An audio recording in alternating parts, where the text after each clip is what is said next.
Sevgili Kültür Kervanı program izleyicilerimiz, şimdi Antalya Korkutelililer Derneği çadırının önündeyiz.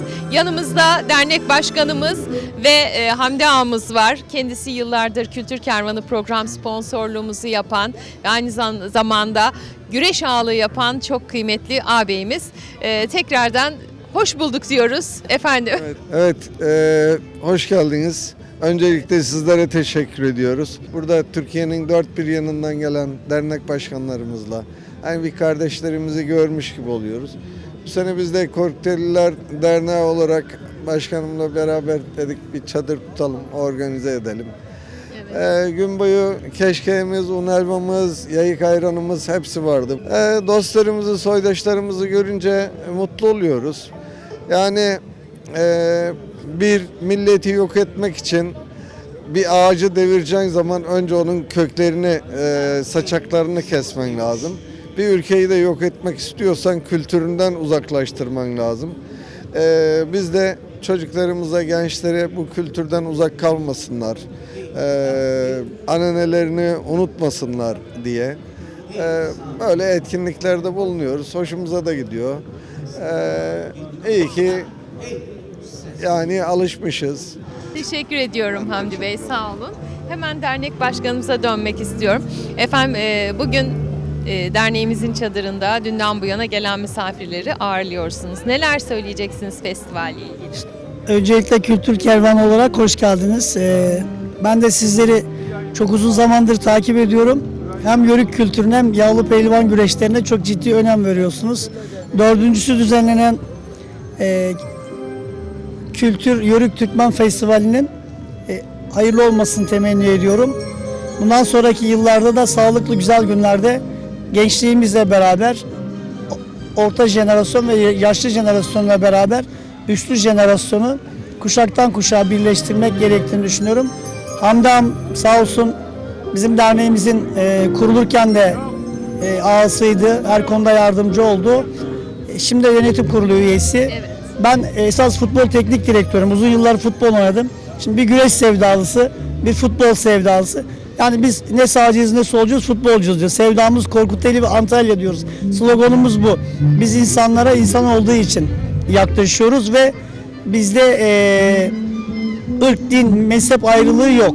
Sporu seven, insanı seven herkesle bizim kapımız açık. Zaten Antalya Korkuteliler Derneği de Antalya'da gerçekten iyi bir STK oldu.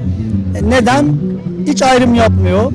Evet. Önceliğimiz Korkuteli hemşehrilerimiz ama Antalya'da yaşayan Korkuteli hemşehrilerimiz meslek gruplarına göre hukukçusu, mühendisi, doktoru, meslek grupları, siyasetçileri dernek çatısı içerisinde kesinlikle sadece Korkuteli ve Antalya'mız için neler yapılabilirin sevdası ve programları içerisindeyiz. Ben de bunun önümüzdeki süreç için 3 yıllık bir derneğiz. Yani 3 yılda kamuoyuna, topluma kendimizin duruşuyla, ahlaki davranışlarımızla çok güzel bir örnek olduğumuzu düşünüyoruz ve öyle teveccühler alıyoruz ki sizlerin de bize hep geldiğiniz gibi bizi motive ediyorlar.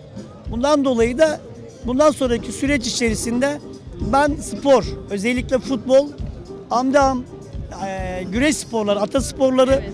Diğer arkadaşlarım, spor akademisyenleri arkadaşlarım, Türk gençliğinde neler yapılabilir?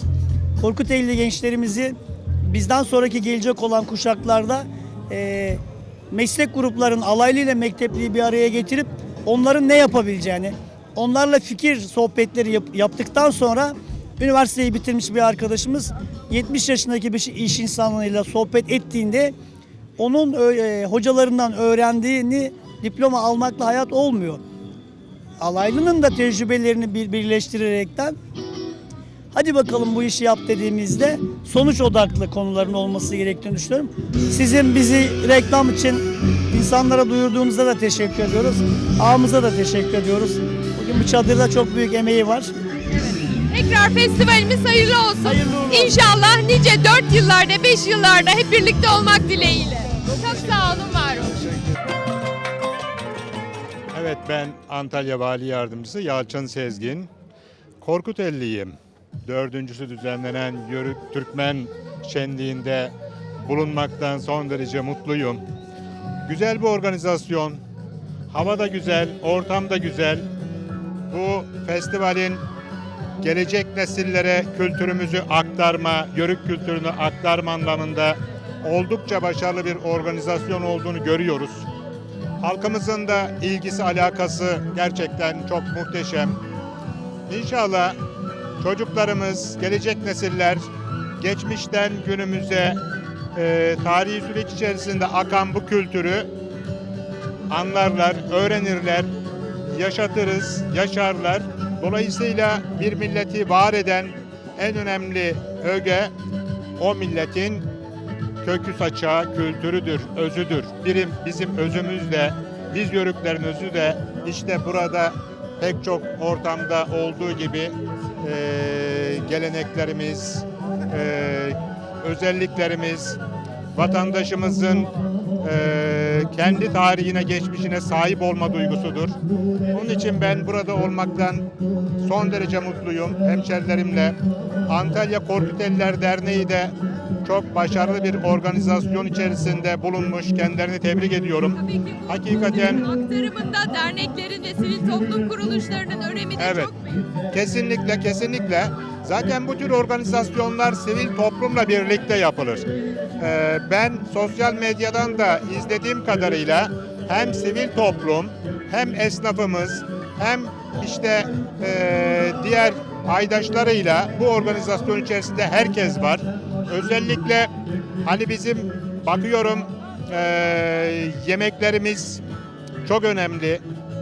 Dolayısıyla bugün Korkuteli'nin yanık dondurmasının tanıtımını izledim. Yine keşkeğimiz, yine diğer yemeklerimiz, örfümüz, adetimiz. Biraz sonra da ben bilmiyorum ama bana da öğretecekler, aşık oyununu oynayacağız. Bunlar güzel şeyler, muhteşem şeyler. İyi ki düşünülmüş, iyi ki bir organizasyon yapılmış. Emeği geçenleri tebrik ediyorum. Teşekkür ediyorum efendim. Ben de Sağ olun. teşekkür ediyorum.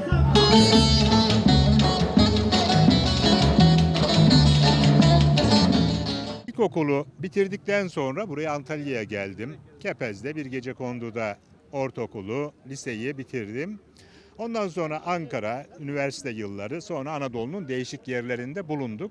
Dolayısıyla ilkokula kadar, hani ilkokulu bitirinceye kadar da yayla kültürünü çok alabildik mi, alamadık. Yani o anlamda ilk kez bu. Sayın Valim, Evet. Ali kardeşim has yörük. Hanımefendi de öyle. Evet, Evet. bizim de çocukluk arkadaşlarımız Evet. çadırlarda büyümüş birisi. Evet.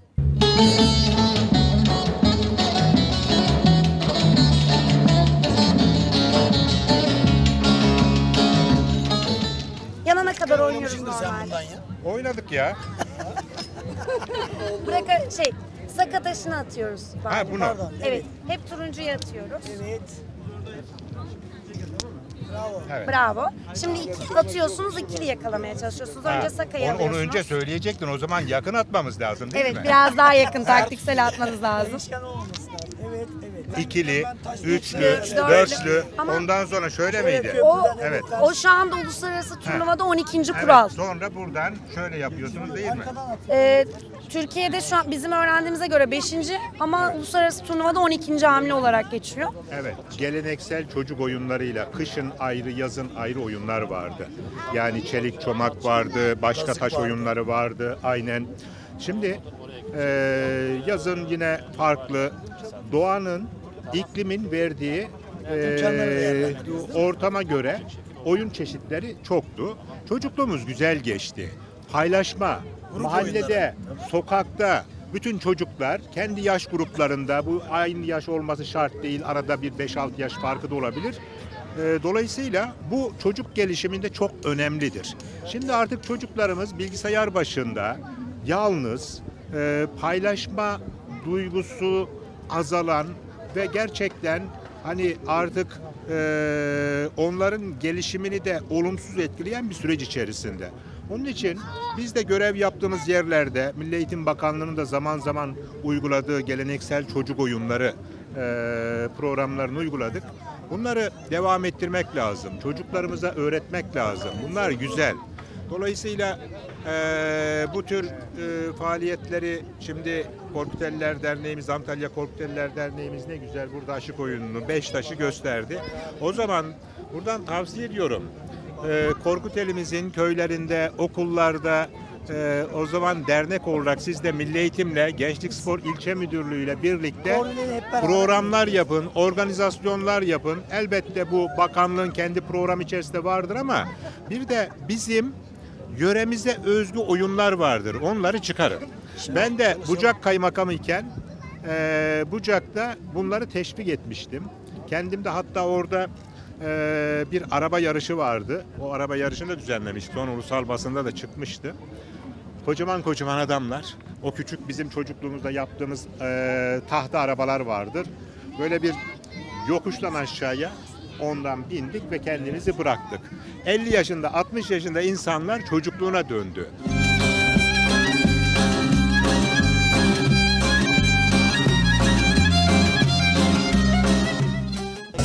Hamdi ağamla Fatih hocam birlikte aşık atacaklar. Şimdi tabii bu aşık atma oyunu özellikle görüyorsunuz kemiklerden yapılıyor. Aşık denilen bölgesinden yapılıyor. Burada da şunu görüyoruz. Aşık kemiğinden yapılıyor. Yörüklerde sıfır atık. Yani etin, kemiğin bile en son işe yaramayan kısımlarından oyun oynuyor. Yani bu da bizim yörüklerin doğayla olan iletişimini ve ne kadar sıfır atık konusundaki hassasiyetini gösteriyor. Biraz da tabii yokluk da var işin içerisinde. Ama gerçekten en küçük şeyi değerlendiriyoruz. Yani kemiğin buradaki yuvarlıklığından faydalanaraktan aşık atma oyunu gördüğünüz gibi bu oyunu yörüklerimiz gerçekleştiriyor. Bir tanesini de ben deneyeceğim şimdi. Evet Hadi atıyoruz. bakalım hocam. Değdirdik ama yine de. Evet. Hamdi ağam Aşık sıra atıyoruz. sizde. Hamdi abim. Aşık atıyor. Hani diyorlar ya, sen benimle aşık atamazsın. İşte aşık yeminden gelen ismiyle. Hocama diyorum ben de, hocam sen benimle aşık atamazsın. Dostluk galip yani. Evet dostluk galip geldi. Yörük oyunlarından bir tanesini burada icra etmiş olduk. Çok teşekkür ediyorum. Büyükşehir Belediye'mizin desteğiyle köylerimizde çocuklarımıza bunu oynatacağız. Hani bunlar kemikten yapılık. Evet. Has kemikten yapılık. Doğru mu arkadaşlar? Bir de Bunu- sen at bakalım.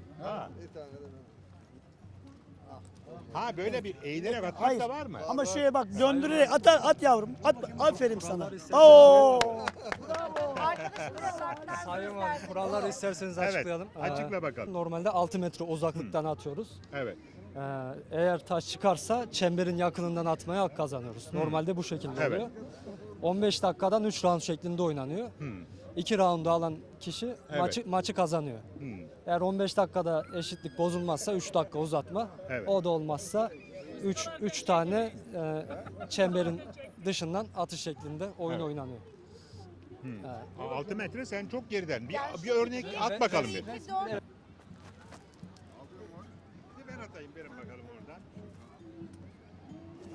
Oraya geliyor zıplıyor arkadaşlar. Neyse bizimki bu kadar.